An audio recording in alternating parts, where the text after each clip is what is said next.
Namo tassa bhagavato arahato samma sambuddhassa. Namo tassa bhagavato arahato samma sambuddhassa. Namo tassa bhagavato arahato samma sambuddhassa. Akatang tukatang seyo pacatappati tukatang katanca sukatang seyo yang katwa na nutapati ti.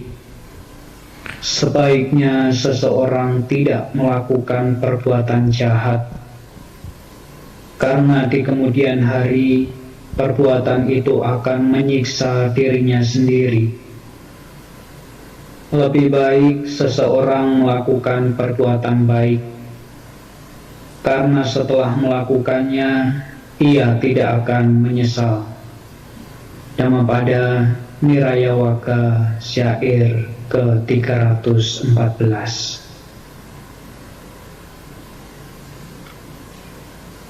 Ya, pemimpin puja bakti yang saya hormati, para ibu, bapak, dan saudara sekalian umat Buddha di Wihara Dhammadippa Surabaya yang juga dihormati, baik yang secara langsung berada di ruang Dhammasala Wihara Dhammadippa ataupun juga yang saat ini tengah mengikuti siaran langsung ya secara live mungkin ya di kanal YouTube.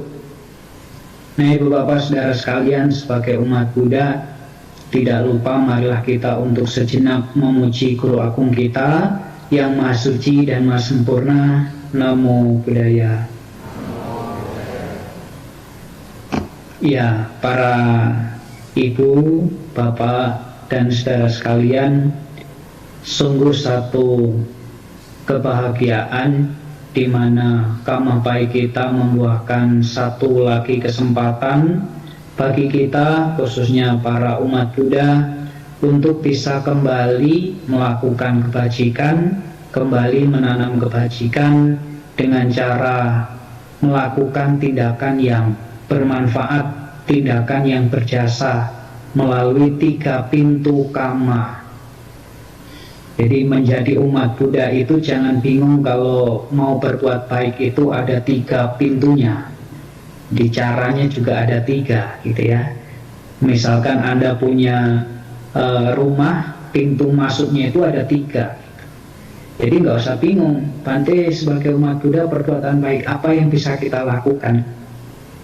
Nah, pintunya 3, ya kita bisa berbuat baik melalui salah satu atau dari 3 pintu kama ini. Berbuat buruk juga sama, berbuat buruk juga bisa melalui 3 pintu ini. Kalau yang baik melalui pikiran itu disebut sebagai kusala manokama.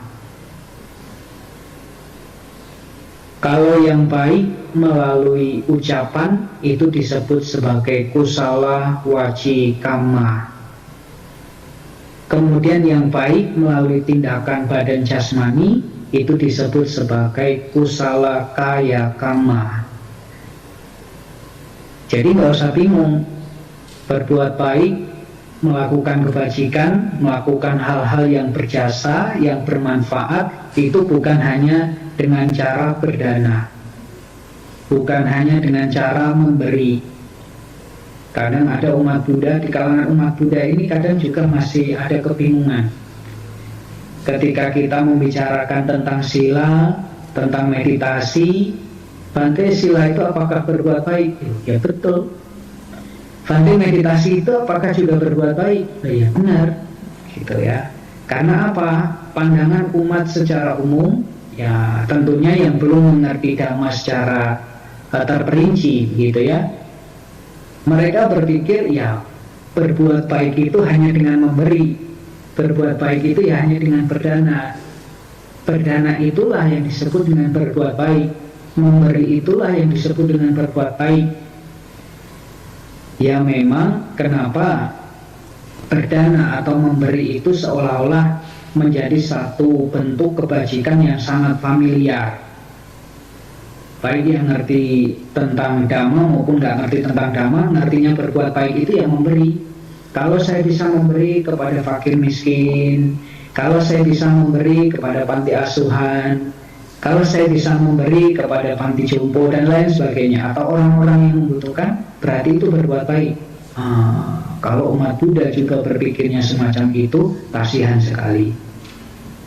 Kenapa kasihan? Ya, kita punya 3 pintu, ya, mengisi perbuatan atau timbunan jasa kebajikan ini melalui 3 pintu. Jangan hanya 1 pintu saja. Tadi Bante sudah sampaikan, kalau dari pikiran itu kusala manokama, dari tindakan itu adalah kusala, dari ucapan itu kusala wacikama, kalau dari tindakan itu kusala kaya kama. Ya, kalau bisa tiga-tiganya ini dengan pikiran, ya bisa dengan meditasi. Ya, misalkan di rumah bangun pagi 5 menit, menjelang tidur nanti 10 menit, atau siang ada waktu pas jam istirahat misalkan sempatkan waktu 10 menit. Ya, itu kalau Anda punya kesempatan kemudian melihat ke dalam, mengamati gerak-gerik batin dan jasmani kita sendiri, itu pun kebajikan. Memancarkan cinta kasih juga kebajikan. Mengamati keluar masuknya napas, ya barang sebentar 5 menit 10 menit, itu pun kebajikan. Kemudian Anda baca parita, berucap jujur, berucap yang santun, yang sopan, yang ramah, yang menyenangkan, itu pun juga kebajikan. Ya, kemudian melalui tindakan, ya Anda melakukan puja bakti, kemudian berdana atau memberi, ya, bisa jadi juga kan dengan cara function. Nah, banyak sekali, ya. Jadi jangan hanya mempersempit, ya, pundi-pundi perbuatan baik kita, karena banyak sekali alternatif dari perbuatan bajik yang bisa kita lakukan sebagai umat Buddha. Yang penting ingat saja 3 pintunya, 3 pintu kama, karena kama itu bukan hanya yang buruk-buruk saja, tapi juga yang baik. Makanya ada salah satu pandangan salah terkait dengan kama, bahwasanya kalau sudah bicara kama, kalau sudah bicara karma, itu identik dengan yang buruk-buruk. Tidak. Dalam agama Buddha, karma itu adalah, ya, tindakan yang disertai dengan cetana atau niat, sehingga bisa jadi perbuatan baik, bisa jadi perbuatan buruk. Yang baik namanya kusala, yang buruk namanya akusala. Yang buruk melalui pikiran namanya akusala manokama. Kalau yang buruk melalui ucapan namanya akusala wacikama. Kalau yang buruk melalui tindakan namanya akusala kaya kama. Maka dari itu, ibu bapak saudara sekalian, berbahagia sekali pada kesempatan minggu pagi hari ini Anda bisa kembali menanam kebajikan melalui 3 pintu itu, ya, dengan bermeditasi, melakukan puja, mengulang sila, dan juga mengulang khotbah-khotbah Sang Buddha yang ada di dalam parita suci. Ya, tentu juga satu kebahagiaan juga bagi saya, sudah lama tidak mengisi di Wihara Dhammadippa Surabaya. Ini pun sudah kemarin sempat dipending sudah 2 atau 3 kali, ya, tapi pada kesempatan minggu pagi hari ini kita masih bisa berjumpa meskipun tatap maya seperti ini, tetapi yang paling penting dhamma bisa tetap tersampaikan dan Bapak Ibu masih punya kesempatan bisa menggunakan kesempatannya untuk belajar dhamma ajaran Sang Buddha. Ya Bapak Ibu sekalian, barangkali Bapak Ibu sudah melihat di flyer, poster, atau juga yang lain-lain berkenaan dengan topik bahasan atau materi atau pokok uraian yang akan disampaikan pada kesempatan minggu pagi hari ini, yaitu tentang refleksi terhadap bahaya-bahaya kehidupan. Ya, bahaya kehidupan. barangkali kalau kita mendengar atau mengetahui istilah bahaya di sini, seringkali yang terlintas di benak kita, terbesit di dalam pikiran kita, itu adalah satu hal yang mengerikan, satu hal yang mencelakakan, satu hal yang mengkhawatirkan, satu hal yang ya perlu diwaspadai. Itu yang terlintas di benak kita kalau kita berpikir tentang bahaya. Makanya mungkin Bapak Ibu juga pernah melihat apakah di jalan, ataukah di gunung, ataukah di hutan, atau di laut, di pantai begitu ya, kadang dipasang tanda-tanda bahaya, tanda-tanda bahaya. Nah, jadi sebetulnya tanda bahaya ini dipasang untuk menunjukkan kepada kita bahwa di sini adalah batas, jangan sampai dilanggar. Ya, jadi bahaya juga ditunjukkan untuk membuat kita menjadi waspada. Dan kalau misalkan di laut, di pantai ombaknya tinggi, kemudian tidak dipasang tanda bahaya atau tidak ada peringatan bahaya, mungkin orang-orang tidak akan menjadi waspada, orang tidak akan jadi hati-hati. Ya, beberapa tahun ini juga sama. Kalau awalnya pada waktu itu kita tidak menganggap virus COVID-19 itu sebagai satu bahaya, yang mungkin kita anggap remeh, jadinya orang apa? Sembrono, orang ceroboh, orang tidak hati-hati, orang tidak waspada. Tapi karena tahu bahwa ini bahaya, orang jadi waspada. Bagaimana bentuk kewaspadaannya, Bante? Ya dengan yang awalnya 3M, kemudian naik lagi jadi 5M gitu ya. Itu sebagai satu bentuk kewaspadaan, sebagai satu bentuk kehati-hatian, sebagai proteksi diri yang kita lakukan. Demikian juga Bapak Ibu di dalam kehidupan sehari-hari, kalau kita melihat, menyaksikan ada suatu bahaya, sebetulnya bahaya itu bukan hanya membuat kita menjadi gentar, menjadi takut, menjadi khawatir, menjadi ngeri, tetapi apa poin penting yang terkandung ketika kita melihat bahaya itu. Sebetulnya bahaya itu ditunjukkan membuat kita menjadi waspada. Nah ini poin pentingnya. Cuma kalau tidak ditunjukkan ya kita tidak bahaya, kita nggak ngeri, kita nggak waspada, kita nggak hati-hati. Misalkan di jalan ada himbauan, bahayanya kalau naik mobil, naik kendaraan itu ugal-ugalan, bahayanya apa? Kalau naik kendaraan melanggar lalu lintas, melanggar rambu-rambu, bahayanya apa? Kalau naik kendaraan Anda tidak menggunakan seatbelt atau juga helm dan lain sebagainya, bahayanya apa? Kalau ini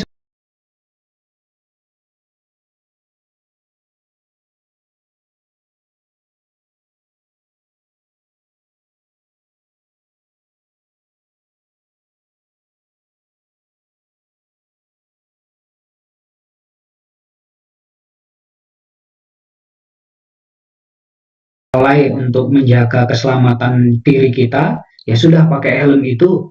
Ya kalau pas ada polisi, kalau pas ada razia, pakai seatbelt juga sama. Kalau nggak ada polisi, dilepas. Nanti pas di depan kok sepertinya ada polisi, buru-buru dipakai.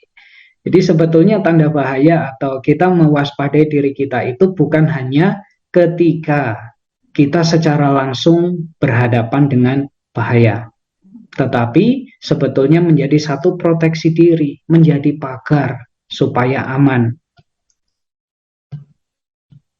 Nah ini ya, jadi Bapak Ibu sekalian, sebenarnya ditunjukkan kepada kita supaya kita itu menjadi berhati-hati, ya, supaya kita menjadi terbebas atau terhindar dari bahaya-bahaya yang mungkin mengancam keselamatan apakah jiwa maupun juga raga kita. Nah, oleh karena itu Ibu Bapak Saudara sekalian, sebagai umat Buddha, kita memahami bahwasannya ada satu kebenaran hidup yang ditunjukkan oleh Sang Buddha. Apakah Buddha muncul ataupun Buddha tidak muncul, ada kebenaran di dunia ini bahwasannya sabbe sangkara dukkha, segala sesuatu pada dasarnya, sifat aslinya, realitasnya adalah penderitaan, tidak menyenangkan, tidak nyaman. Tapi kemudian karena ada pemahaman semacam ini, ada pernyataan semacam ini, hidup itu adalah dukkha, hidup adalah penderitaan. Seolah-olah orang yang tidak mengerti Dhamma dengan cukup baik menganggap umat Buddha ini pesimis. Bante, kenapa kok ajaran Buddha ini pesimis sekali ya? Di saat agama-agama lain, di saat keyakinan lain, atau kepercayaan lain itu mengajarkan bagaimana itu hidup bahagia, bagaimana supaya hidup itu bahagia, bagaimana menikmati hidup supaya kita itu senantiasa berbahagia. Tuh. Sementara kenapa di dalam agama Buddha kok Sang Buddha secara tegas menyatakan bahwa hidup ini adalah penderitaan? Kenapa? Nah, mungkin kita pun juga bingung, ya kenapa ya kok Sang Buddha mengajarkan hidup tentang penderitaan? Dan bahkan di salah satu kesempatan Sang Buddha pernah menyampaikan kepada Bante Anuruddha bahwasanya yang diajarkan oleh Tathagata itu hanyalah tentang penderitaan dan lenyapnya penderitaan. Tidak lebih dari itu. Jadi sebetulnya Sang Buddha ingin menunjukkan bahwa kepada kita bahwasanya di dalam kehidupan ini tidak ada yang benar-benar bisa membuat kita menjadi bahagia selain kebahagiaan yang sejati. Kalaupun kita merasakan kebahagiaan, kebahagiaan itu pun juga dicengkeram oleh anicca. Sekarang bahagia, cepat atau lambat kebahagiaan kita juga akan berlalu. Jadi jangan berpikir bahagia itu bisa terus selamanya. Penderitaan juga jangan berpikir penderitaan juga terus.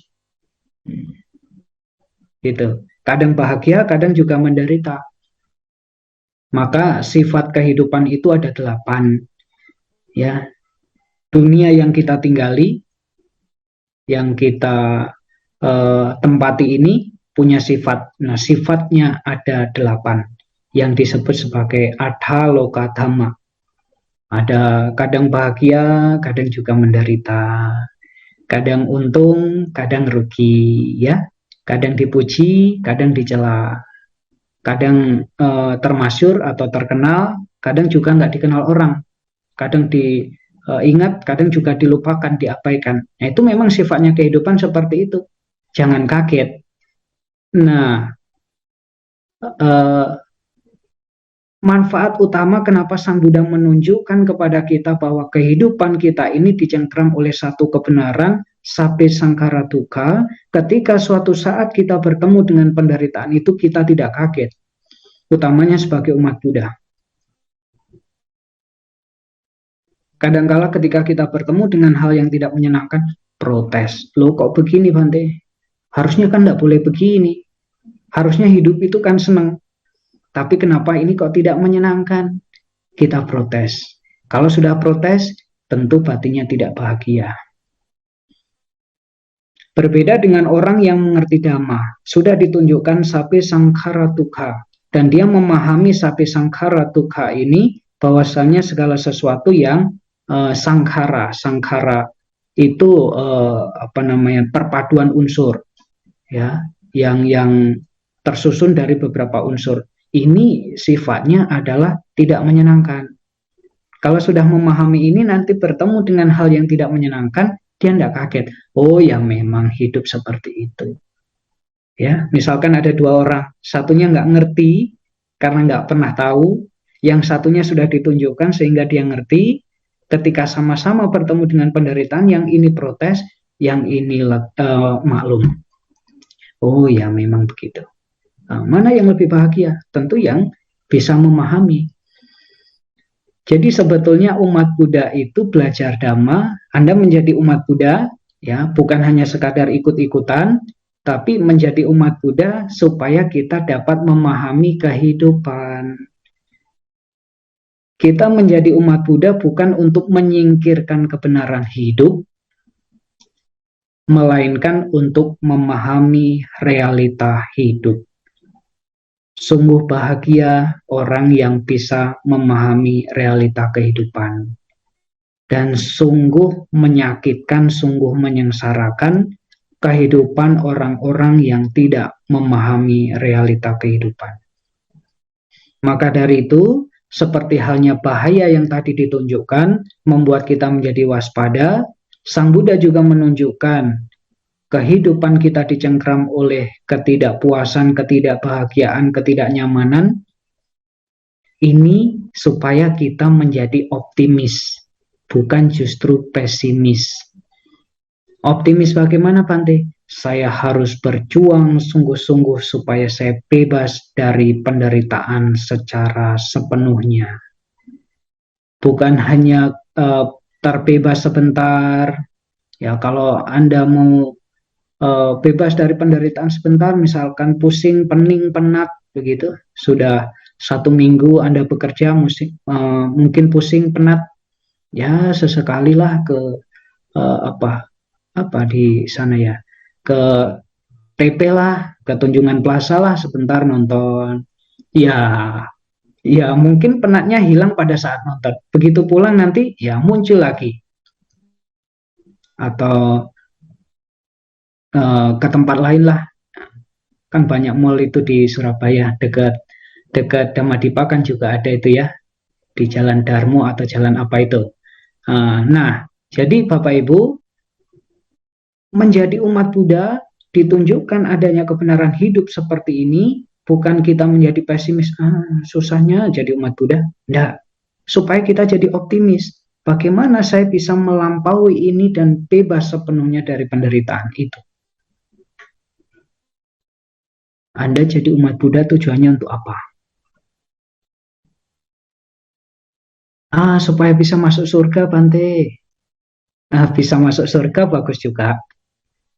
Bisa menjadi salah satu bagian dari para dewa, Bante. Lahir di alam dewa, bagus juga.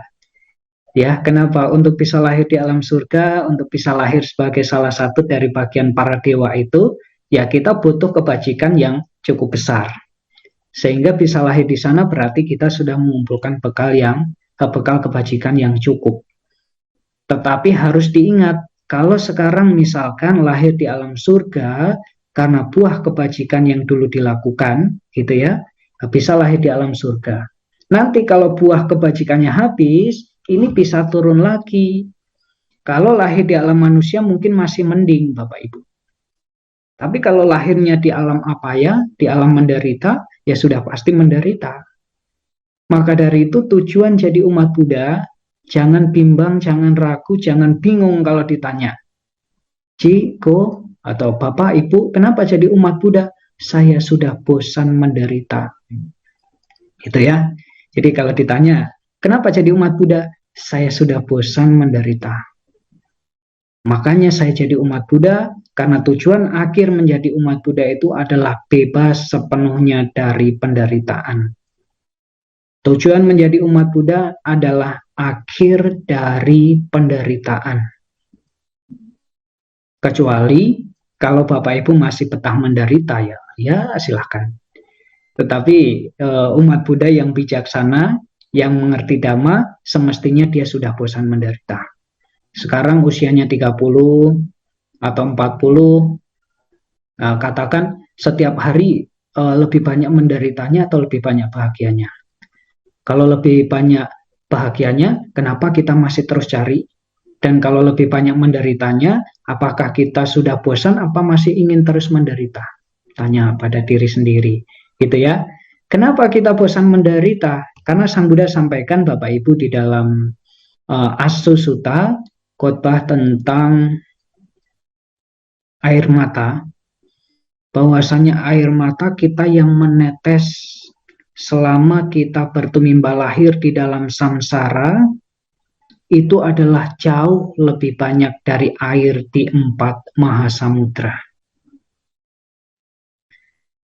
Artinya, kita sudah mengalami penderitaan yang sangat panjang. di dalam samsara ini. Kita berpisah dengan orang-orang yang dicintai, kita bertemu dengan orang-orang yang tidak disukai, yang dibenci, ya, kita kehilangan sanak keluarga kita, dan lain sebagainya. Nah, kita menderita, kita menangis. Nah, air mata kita yang menetes selama itu, sampai dengan saat ini di dalam samsara, jauh lebih banyak dari air di 4 mahasamudra. Jadi kalau sekarang masih betah menderita, ya sayang sekali. Seharusnya dengan pemahaman seperti ini sudah cukup untuk membuat diri kita ini menjadi bosan, menjadi jenuh terhadap penderitaan. Oleh karena kejenuhan terhadap derita itu adalah jalan menuju kesucian. Awalnya jenuh dulu. Kalau nggak jenuh berarti masih betah Anda. Tapi kalau sudah jenuh, bagaimana ya caranya supaya saya bebas dari sini? Nah, tuh ya. Jadi Sang Buddha tunjukkan tentang penderitaan, tentang bahayanya samsara ini justru bukan membuat kita pesimis, tapi membuat kita menjadi optimis untuk bisa meraih akhir dari penderitaan.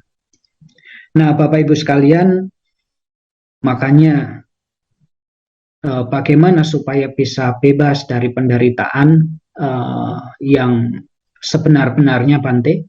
Ya, kita harus belajar dengan sungguh-sungguh. Makanya tahap pemahaman Dhamma itu ada 3 ya. Belajar dulu pariyati Dhamma. Anda belajar dulu, baca buku atau dengar uraian Dhamma secara langsung seperti ini, ataukah melalui rekaman YouTube atau audio, video, macam-macam. Atau Anda baca di website-website Buddhis begitu ya. Itu belajar, itu pariyati. Kemudian yang kedua, pati-pati Dhamma, praktik. Apa yang sudah dipelajari sebelumnya, kemudian diterapkan. Dibuktikan secara langsung. Diaplikasikan. Nah, dengan cara demikian, cepat atau lambat kita akan memperoleh yang namanya pati weda dhamma, hasil atau manfaat dari belajar dan juga praktik. Berupa apa? Berupa penembusan. Penembusan di sini yang dimaksud adalah pemahaman kita terhadap realita kehidupan. Terutama kita bisa memahami 4 kebenaran mulia, Bapak Ibu. 4 kebenaran mulia.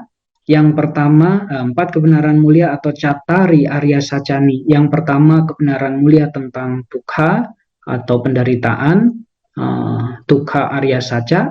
Yang kedua, dukkha samudaya Arya Saca, kebenaran mulia tentang sebab penderitaan. Yang ketiga, dukkha nirodha Arya Saca, kebenaran mulia tentang lenyapnya dukkha. Dan yang keempat, dukkha nirodha gaminipatipada Arya Saca, kebenaran mulia tentang jalan menuju akhir dari penderitaan. Maka kalau Bapak Ibu menjadi umat Buddha, jangan hanya berhenti pada poin nomor 1 saja. Kalau hanya berhenti pada poin nomor 1 pemahamannya, ya kita jadi umat Buddha ya pasrah gitu. Jadi pesimis Anda. Kebenaran mulia tentang penderitaan. Jangan hanya berhenti sampai di sini. Kenapa, Bante? Karena tidak ada akibat yang muncul tanpa sebab. Di dalam agama Buddha, nggak ada akibat yang muncul tanpa sebab. Begitu sebab ada, cepat atau lambat, akibat juga akan muncul. Jadi kalau sekarang menderita, ini ada sebabnya. Dan sebabnya itu bukan karena dia, mereka, atau Tuhan di atas sana. Ya, kalau masih ada umat Buddha yang berpikir bahwa penderitaan yang dialami ini karena Tuhan yang di atas sana, atau karena kutukan, atau karena nasib,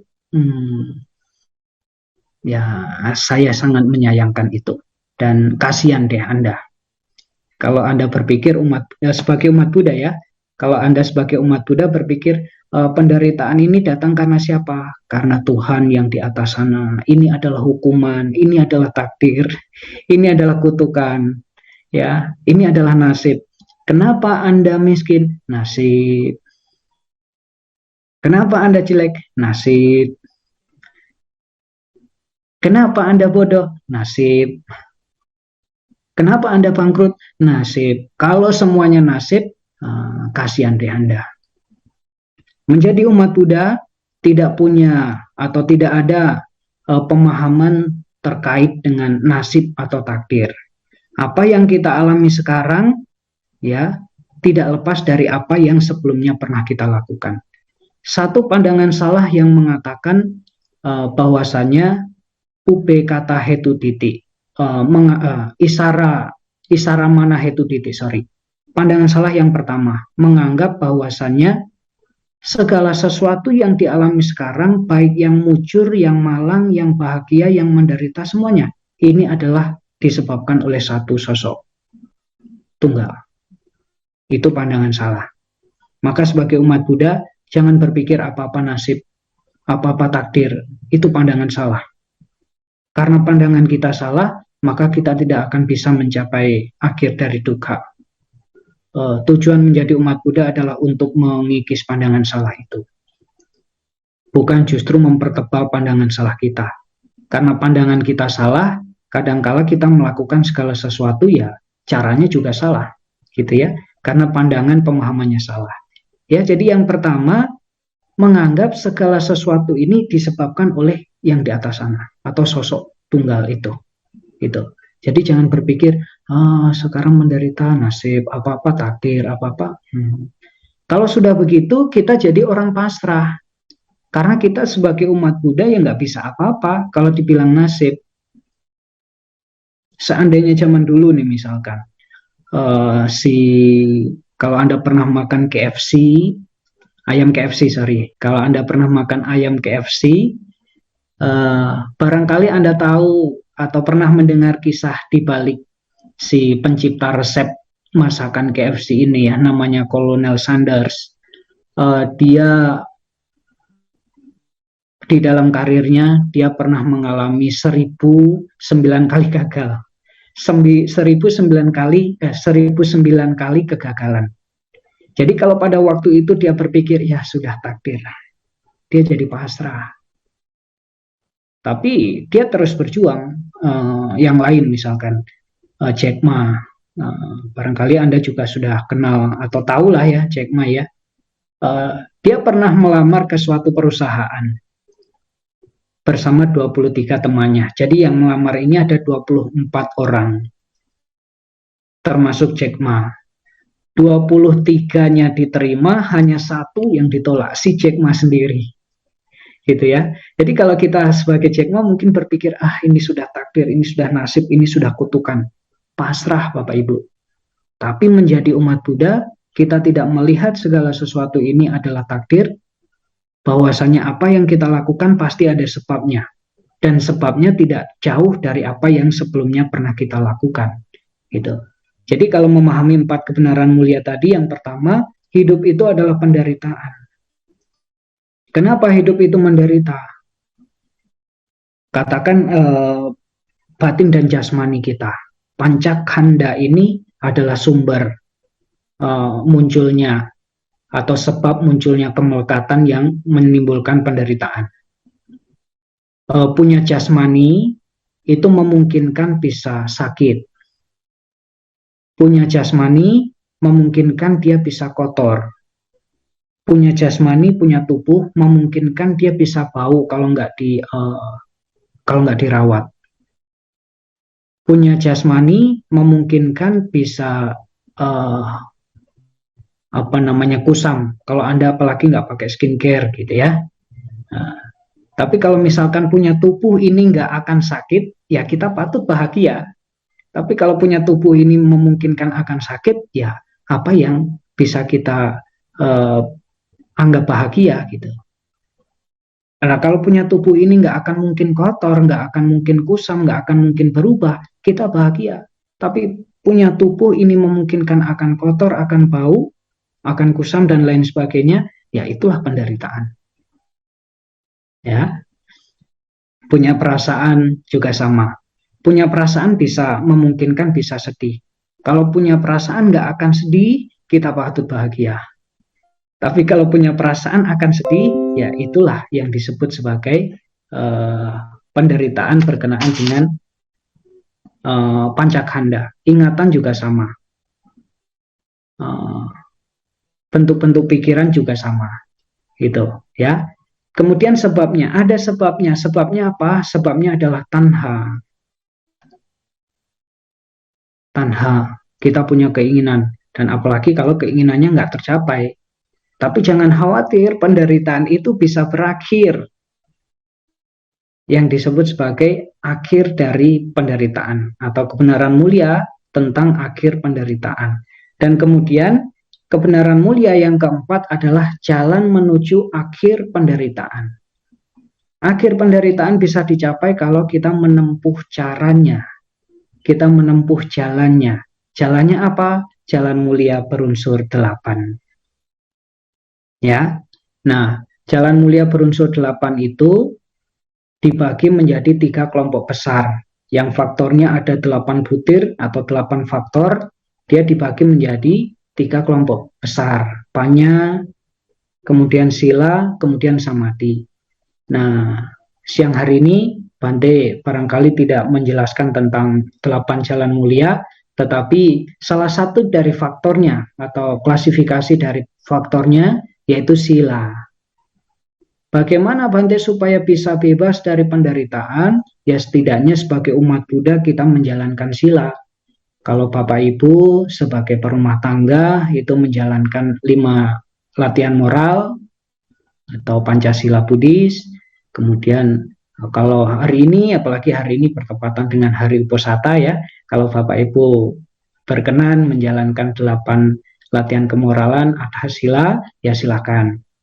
Ya, kemudian para samanera menjalankan 10 sila ditambah 75 sekya wata, kemudian para biku menjalankan 227 sila. Ya, jadi menjalankan sila dengan sungguh-sungguh, karena sila itu untuk memotong atau melenyapkan kotoran batin juga, utamanya kotoran batin yang kasar, witikama kilesa, kotoran batin yang kasar, yang bisa dilihat, yang bisa didengar. Jadi kalau ucapannya buruk, ya musyawadah, tindakannya buruk, mencuri, membunuh, berzina, nah itu. Nah ya, jadi Bapak Ibu sekalian, salah satu faktor untuk menuju akhir dari penderitaan itu dengan menjalankan sila. Bapak Ibu bisa menjalankan adhasila. Kalau adhasila itu dijalankan di luar hari uposatha, ya namanya adhasila. Tapi kalau adhasila itu dijalankan pada hari uposatha, namanya uposatha sila. Uposatha sila ada 8 butir. Jangan hanya terpaku pada sila nomor 6 saja. Kadang-kala umat Buddha begitu. Kalau sudah ngomong adhasila, yang langsung terbesit di benaknya itu sudah sila nomor 6 saja. Ayo adhasila, nggak bisa Bante, kenapa nggak tahan kalau nggak makan malam? Padahal banyak sila-sila yang lain, kenapa fokusnya hanya nomor 6 saja begitu ya. Sebetulnya Bapak Ibu, sila nomor 6 ini kita diajarkan untuk tidak makan setelah tengah hari, kan begitu ya. Itu bukan untuk membuat kita supaya makan sedikit, enggak. Ya. Oh, jadi kalau atas sila supaya makan sedikit, enggak. Makan secukupnya. Ya makan secukupnya. Kalau Bapak Ibu cukupnya 3 piring, ya silakan makan 3 piring. Kalau Bapak Ibu cukupnya makan 5 piring, ya silakan makan 5 piring. Tapi begitu nanti jam 12 atau tengah hari, ya nggak makan lagi. Sebetulnya sila nomor 6 ini mengajarkan kepada kita bahwasanya makan 1 kali atau 2 kali dalam 1 hari dan tidak makan lagi setelah tengah hari, itu sudah cukup untuk menjaga kelangsungan tubuh kita. Setidaknya sampai besok pagi. Ya, jadi bukan mengajarkan kita untuk makan sedikit, bukan. Mengajarkan kita untuk makan cukup. Dan apa yang kita makan dan tidak makan lagi setelah tengah hari, itu sudah cukup untuk menjaga kelangsungan tubuh sampai besok pagi. Ya, jadi Bapak Ibu melaksanakan sila. Kenapa harus melaksanakan sila? Karena sila itu, moralitas itu berfungsi yang pertama adalah untuk mencegah seseorang melakukan tindakan yang buruk. Yang kedua, menghentikan tindakan buruk yang sudah dilakukan. Ya, jadi kalau tidak ada pagar, ini sila ini pagar. Maka jangan berpikir jadi umat Buddha, Bante jadi umat Buddha susah. Saya nggak mau lah jadi umat Buddha. Kenapa? Jadi umat Buddha susah Bante, ini nggak boleh, itu nggak boleh. Ya namanya juga pagar. Ya sila itu pagar. Ya dipagari supaya yang di dalam aman. Gitu. Anda punya rumah, rumahnya dipagari juga sama supaya yang di dalam ini aman. Ya, setidaknya kalau kita menjalankan sila, kalau kita tidak membunuh, berarti tidak ada orang lain yang terbunuh karena kita. Ya, kalau kita tidak mencuri, kita tidak ada orang lain yang kecurian, kehilangan karena kita. Nah, itu, ya, sehingga dengan menjalankan sila, kita berarti melindungi diri sendiri. Dengan cara melindungi diri sendiri, juga berarti melindungi orang lain. Dengan tidak berbuat asusila, maka juga tidak ada orang lain yang merasa dirugikan. Dengan tidak menipu, tidak ada orang lain yang juga akan tertipu karena kita. Nah itu, ya. Jadi sila ini pagar. Jadi jangan berpikir, repot lah jadi umat Buddha, ini nggak boleh, itu nggak boleh. Ini pagar, Bapak Ibu. Supaya yang di sini aman. Aman bagaimana? Yang di luar yang buruk jangan sampai masuk. Dan yang buruk di sini jangan sampai melukai yang lain. Ya, tindakan kita ini jangan sampai melukai yang lain. Ucapan kita ini jangan sampai menyakiti hati orang lain. Itu, ya. Bagaimana Bante supaya saya bisa melaksanakan sila dengan baik? Ada dua hal yang melandasi, yang disebut sebagai sebab terdekat sila. Sebab terdekat sila, ya barangkali Bapak Ibu sudah paham, ya sudah mengetahui. Sebab terdekat sila adalah hiri dan otapa. Hiri itu adalah rasa malu untuk melakukan kejahatan, dan otapa itu adalah perasaan takut akan akibat dari perbuatan jahat yang dilakukan. Ya, jadi malu. Jadi kalau Bapak Ibu sebagai umat Buddha diajak membunuh, ayo membunuh. Tidaklah umat Buddha kok membunuh, malu. Ayo mencuri, tidaklah umat Buddha kok mencuri, malu. Diajak berzina atau berbuat asusila, tidaklah umat Buddha kok berbuat asusila, malu. Gitu ya. Diajak menipu juga sama. Malulah umat Buddha kok menipu. Dan juga malulah umat Buddha kok mabuk-mabukan. Nah, karena rasa malu itu, maka kita terhindar dari perbuatan-perbuatan buruk yang dapat melanggar sila. Kemudian yang kedua, rasa takut akan akibat dari pelanggaran atau perbuatan buruk yang kita lakukan dengan melanggar sila. Ya, kalau kita tidak takut, ya mungkin kita akan melanggar saja. Tapi karena kita takut, ya kita akan menjaga diri kita jangan sampai melanggar. Seperti tadi di awal ya, begitu ada bahaya ditunjukkan supaya kita jadi waspada. Karena kita takut akan bahaya ini, maka kita akan menjaga diri kita jangan sampai melampaui batas. Nah, gitu ya. Nah, berkenaan dengan rasa takut ini, Bapak Ibu, Bante ingin sampaikan satu khotbah Sang Buddha, satu sutta, namanya Atanwada Sutta. Ini terdapat di dalam Anguttara Nikaya kelompok 4, sutta ke-121, di mana sutta ini, Atanwada Sutta ini diterjemahkan sebagai khotbah tentang mencela diri sendiri. Ya, khotbah tentang mencela diri sendiri. Ada 4 poin yang di dalamnya adalah bahaya-bahaya kehidupan yang semestinya kita waspadai, bahkan kita hindari kalau bisa. Ya, jadi Atanwada Sutta. Di dalam Atanwada Sutta ada 4 bahaya yang harusnya kita refleksikan ke dalam diri kita. Yang pertama adalah Atanwada Bhayang, bahaya mencela diri sendiri.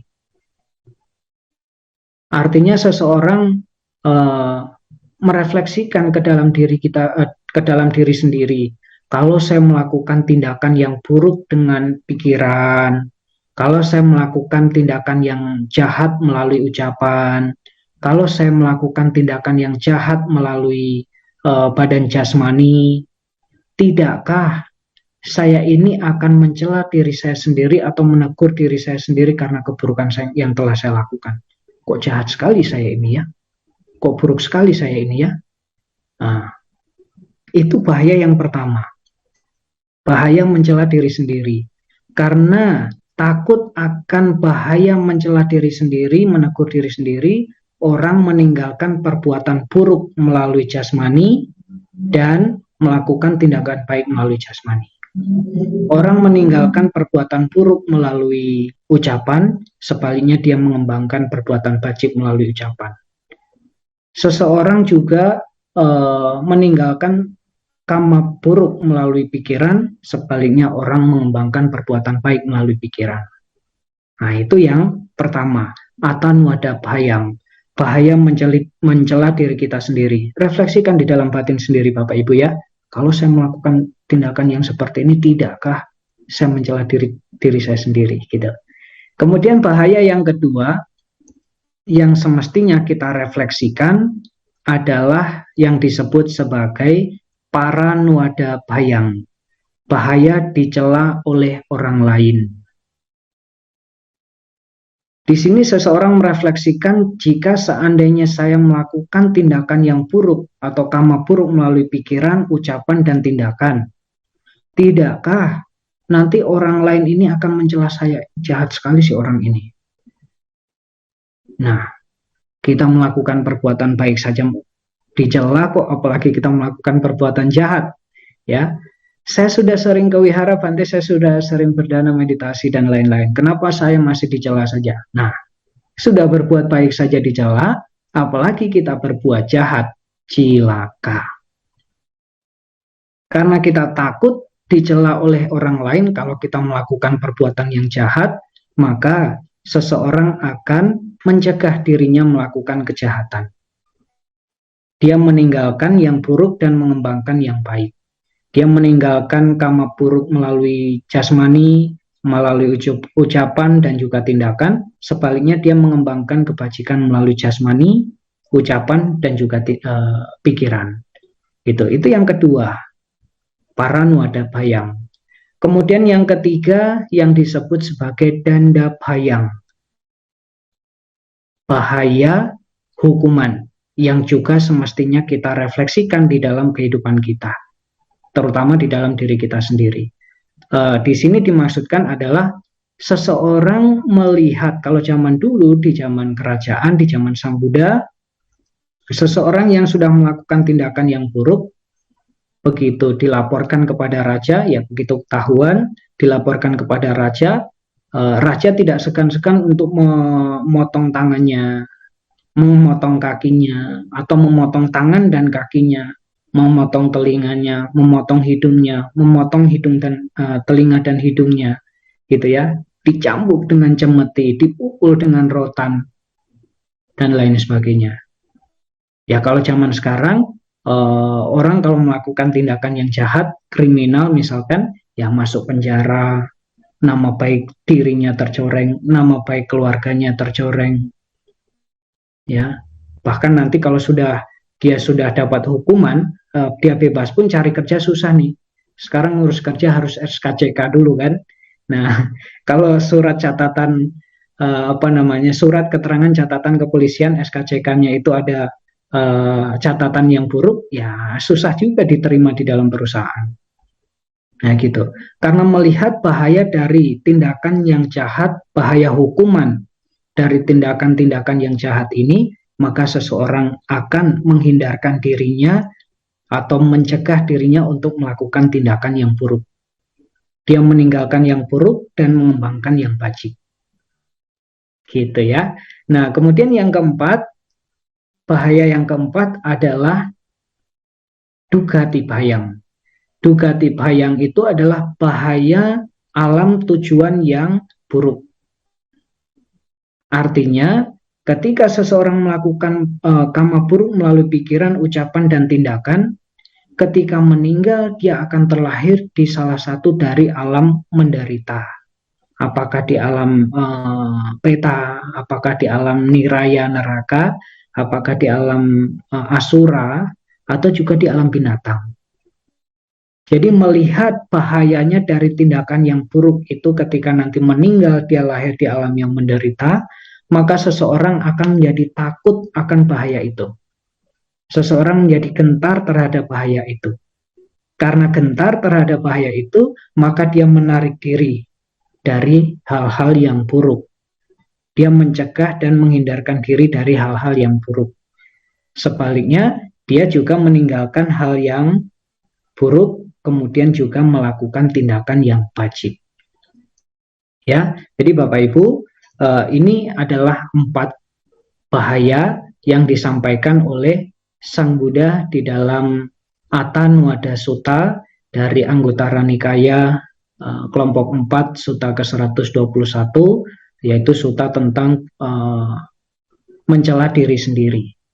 Jadi dengan kita takut gentar terhadap bahaya-bahaya yang sudah ditunjukkan ini menjadi rambu-rambu kita, menjadi rambu-rambu kita. Jadi kalau saya melihat bahaya dari ini, saya menjadi takut. Karena saya takut dengan hal-hal ini, ya saya tidak akan melakukan hal yang buruk yang akan mengarah pada bahaya itu. Ya, jadi itu Bapak Ibu adalah refleksi terhadap bahaya-bahaya kehidupan. Dengan merefleksikan demikian, ya kita akan berusaha untuk membimbing diri kita ini dengan benar. Artinya kita mengarahkan diri kita ini pada hal-hal yang baik, hal-hal yang bermanfaat, hal-hal yang mulia, bukan yang hina, bukan yang tidak bermanfaat, bukan yang buruk.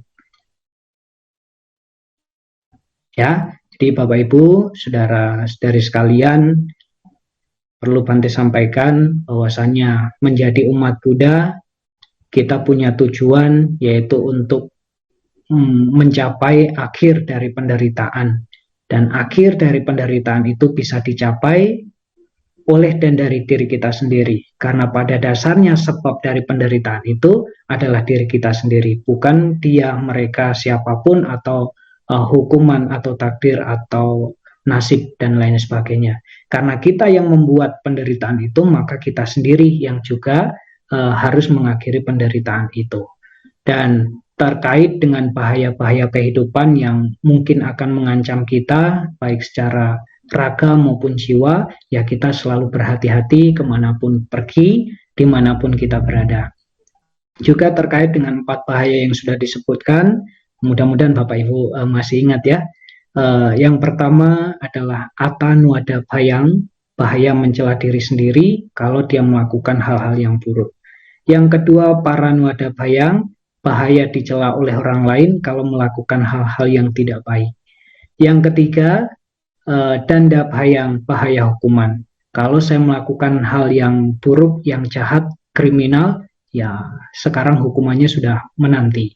Ya, karena kita takut dengan bahaya hukuman, kita akan meninggalkan hal-hal yang jahat atau mencegah timbulnya hal-hal yang jahat. Kemudian yang terakhir, Dugati Bhayang, bahaya alam kelahiran yang buruk.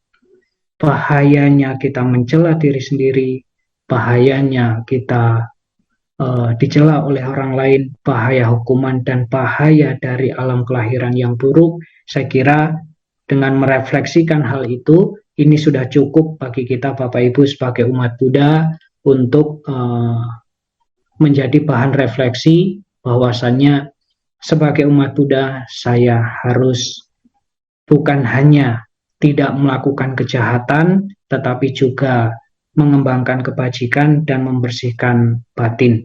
Dan itulah yang juga merupakan inti dari ajaran Sang Buddha. Saya kira demikian yang bisa Bante sampaikan pada kesempatan minggu pagi hari ini. Semoga apa yang disampaikan terkait dengan refleksi terhadap bahaya-bahaya kehidupan itu dapat kita pahami, dapat kita juga terapkan, kita aplikasikan di dalam kehidupan kita sehari-hari, sehingga sebagai umat Buddha kita senantiasa terbebas dan terhindarkan terutama dari bahaya-bahaya kehidupan. Semoga kita semua semakin maju di dalam Dhamma. Akhir kata Bante tutup. Sabe sata bhavantu sukitata. Semoga semua makhluk berbahagia.